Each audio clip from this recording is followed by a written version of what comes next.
Gini, ini persoalan masalah eh, Ustaz. Gini kan, Ana pernah dengar kalau Ustaz Fulan itu pernah tahdir.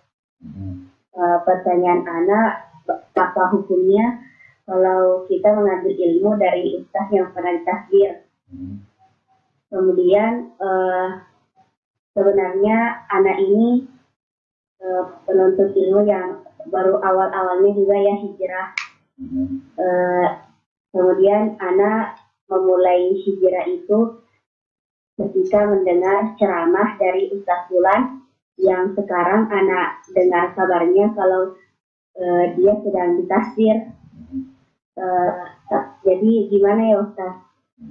Ana udah pernah coba buat gak dengerin dakwahnya karena Ustaz Salaf semuanya mengatakan bahwa dia itu Ustaz syubhat.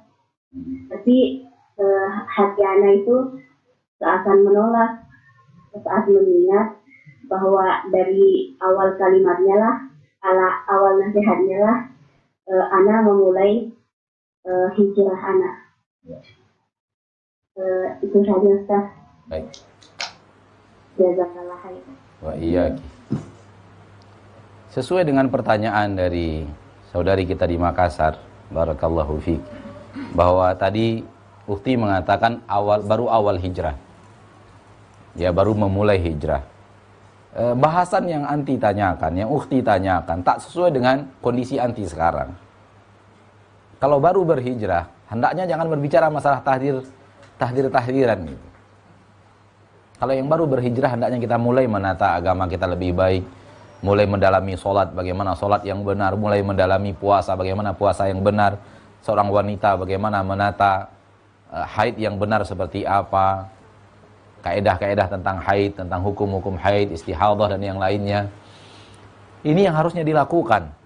Ya, yang lebih utama tentang tauhid, pelajaran tentang akidah, iman kepada Allah, iman kepada malaikat, iman kepada hari akhir, menanamkan keyakinan kepada hari akhirat, bagaimana kita bisa jauh daripada dosa, bagaimana kita terhindar daripada maksiat, bagaimana kita menjauhi teman-teman lama kita yang banyak mengajak kita kepada kebatilan.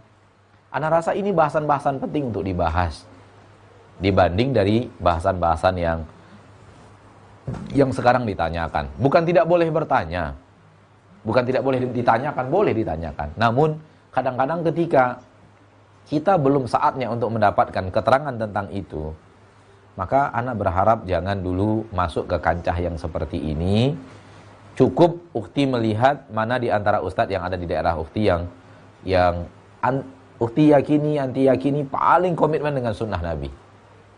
Paling komitmen dengan sunnah Nabi. Sudah belajar dari beliau, ya, paling berilmu tentang sunnah Nabi, berilmu tentang ayat Al-Quran dan tafsirnya, paling berilmu dengan sunnah Nabi SAW, hadis-hadis Nabi SAW dan syarahnya, belajar daripada beliau, dalami agama.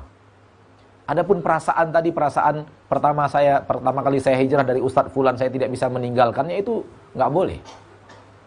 Karena kebenaran tidak bisa dari seseorang, berarti orang itu harus selalu kita dengar kata-katanya. Jasa adalah jasa, akan tetapi ini adalah agama, ini urusan akhirat. Sehingga hal yang seperti ini tadi itu adalah perasaan, dan agama bukanlah perasaan, dan agama tidak boleh dikalahkan oleh perasaan. Anda juga tidak tahu, ya, karena pertanyaannya sangat global, apakah ustadz tadi adalah ustadz yang memang benar-benar seharusnya dijauhi, dihindari, atau seperti yang tadi Ukti tanyakan dalam pertanyaan, ustadz yang penuh dengan syubhat, ya, ataukah memang dia adalah khilaf juga di tengah para penuntut ilmu, apakah orang itu harus dijauhi daripadanya ilmu agama atau tidak. Anda juga tidak terlalu tahu, karena juga tidak disampaikan, dan juga pertanyaan sangat global. Tapi yang intinya adalah bahwa tidak boleh menggunakan perasaan dalam beragama. Agama itu agama kita agama dalil. Kalau memang apa yang kita jalankan ada ayatnya, ada hadisnya, jelas permasalahannya. Orang mengatakan itu salah, ada ustadz yang mengatakan itu tidak benar, sementara kita berpegang dengan ayat-ayat Allah dan hadis-hadis Nabi SAW. Nah, jadi kembalinya adalah kepada agama dalil. Agama kita adalah agama yang sesuai dengan dalil, bukan sesuai dengan siapa ustadznya, siapa gurunya. Tidak boleh mengikatkan agama kepada seorang manusia. selain Nabi Muhammad sallallahu alaihi wasallam.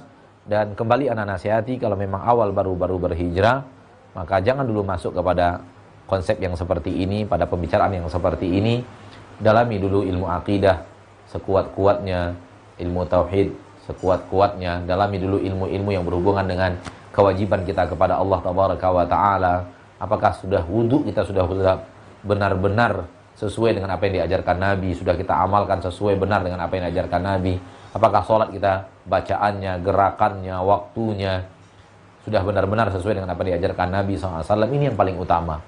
Dan ketahui juga hal-hal yang setiap hari kita kerjakan daripada pekerjaan-pekerjaan harian kita. Seandainya kita pedagang, apakah dagangan kita ini dagangan halal, transaksinya yang kita buat transaksi halal. Ini juga wajib untuk kita dalami terlebih dahulu. Sekali lagi saya katakan, untuk pemula maka ilmu tahzir, mentahzir jangan dulu didekati. Ini ilmu yang sangat tinggi, atau